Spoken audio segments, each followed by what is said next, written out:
અમદાવાદની ખ્યાતિ હોસ્પિટલનો વધુ એક વિવાદ જોવા મળ્યો છે। 26 સપ્ટેમ્બર 2022માં ગાંધીનગરના શેરથા ગામમાં ખ્યાતિ હોસ્પિટલ દ્વારા મેડિકલ કેમ્પનું આયોજન થયું હતું, જેમાં પિતાને ગુમાવનાર પરિવારે ન્યૂઝ 18 ગુજરાતીને આપવીતી જણાવી।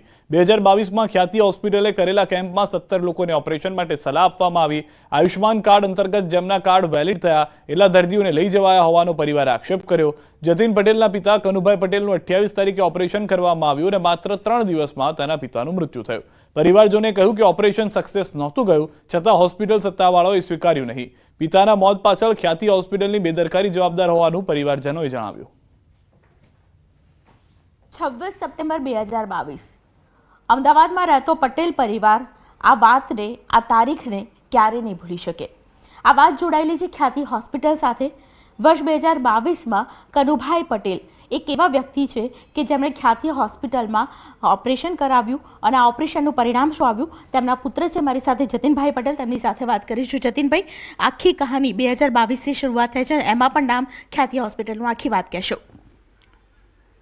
સપ્ટેમ્બર 2022માં 26 તારીખે શેરથા ગામ ખાતે કેમ્પ યોજવામાં આવ્યો હતો અને એ કેમ્પ દ્વારા બધાને ત્યાંથી તપાસ કરીને ECG નોર્મલ ટેસ્ટિંગ કરીને બધાને ખ્યાતિ હોસ્પિટલ ખાતે લાવવામાં આવ્યા અને ત્યાં એમના બધાને બીજા દિવસે એન્જિયોગ્રાફી કરીને જે લોકોનું એન્જિયોપ્લાસ્ટી કરવાનું થતું હતું એ લોકોને રાખવામાં આવ્યા। ઓપરેશન કર્યા પછી 3 દિવસ પછી એમને દુખાવો ઉપડ્યો અચાનક સવારમાં, અને સવારમાં જ્યારે દુખાવો ઉપડ્યો ત્યારે એમને 108 દ્વારા સિવિલ ગાંધીનગર ખાતે લઈ જવામાં આવ્યા। ત્યાં નોર્મલ બીપીનું ચેકિંગ કરીને એમને છોડી દેવામાં આવ્યા। જ્યારે હું ખ્યાતિ હોસ્પિટલ લઈ જવા માટે આવ્યો હતો ત્યારે રસ્તામાં સિવિલથી નીકળતા 1 જ કિલોમીટરની અંદર એમને હાર્ટ એટેક આવી ગયો અને એક્સપાયર થઈ ગયા। 28 તારીખે જે ઓપરેશન થયું હતું ને માત્ર 2-3 દિવસના ગાળાની અંદર જ તેમના મૃત્યુના સમાચાર મળ્યા। હા, એવું 10 તારીખે જ અમારો 3 દિવસની અંદર જ હાર્ટમાં પ્રોબ્લેમ થયો ઓપરેશન કર્યા પછી, એટલે એમનું આ ડેથ થઈ ગયું। એટલે આ ઓપરેશન સક્સેસ ના કહેવાય કે ગમે તે હોય, પણ આ કામ બરોબર નથી એનું પરિણામ અત્યારે આપણે જોઈ રહ્યા છીએ કે લોકો અત્યારે એમની હોસ્પિટલમાં બી ડેથ થઈ ગઈ એમની।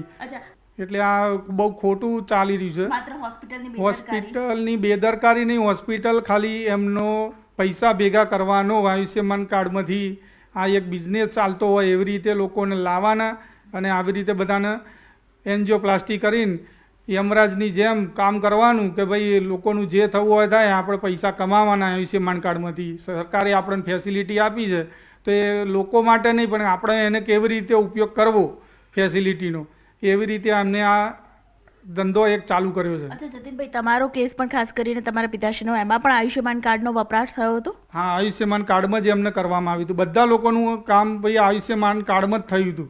આયુષ્યમાન કાર્ડ સિવાય કોઈનું કામ થયું નહોતું ને કર્યું નહોતું। બિલકુલ, આપ ઉપર તસવીર જુઓ, કનુભાઈ પટેલ કે જેવો આ પરિવારના સદસ્ય હતા, ગાંધીનગરના શેરથા ગામમાં રહેતા હતા અને ખ્યાતિ હોસ્પિટલ દ્વારા ઘર આંગણે કેમ્પ આવ્યો, એટલે ગામના તમામ લોકો એકત્ર થયા, બધા કેમ્પમાં ગયા પણ ખરા અને 17 લોકોને એવું કહેવામાં આવ્યું કે તમારે તો ખૂબ જ જરૂર છે, તાત્કાલિક સારવારની જરૂર છે, એટલે ગાંધીનગરથી ઘર આંગણે જો વ્યવસ્થા મળતી હોય ને અમદાવાદ જઈને વ્યવસ્થામાં ખાસ કરીને હોસ્પિટલ જ તમામ ખર્ચ ઉપાડવા તૈયાર હોય આવવા જવાનો, તો તમામ લોકો છે તેઓ ગામના લોકો ભોળવાઈને તેઓ અહીં આવ્યા તેવું તેમનું કહેવું છે, આ પરિવારના લોકોનું। અને તેમાંથી કનુભાઈ પટેલ, તેમનું મૃત્યુ માત્ર 3 જ દિવસથી થઈ ગયું અને 3 દિવસમાં મૃત્યુ થવાને કારણે આજે આ પરિવાર એ વાતને યાદ કરીને પસ્તાઈ રહ્યો છે કે જો એ દિવસે તેઓ ખ્યાતિ હોસ્પિટલમાં પોતાના સ્વજનને ન મોકલ્યા હોત તો આજે કદાચ તેમની વચ્ચે તેમના સ્વજન હોત। કેમેરા પર્સન અમિત શર્મા સાથે દીપિકા ખુમાર, ન્યૂઝ 18 ગુજરાતી, અમદાવાદ।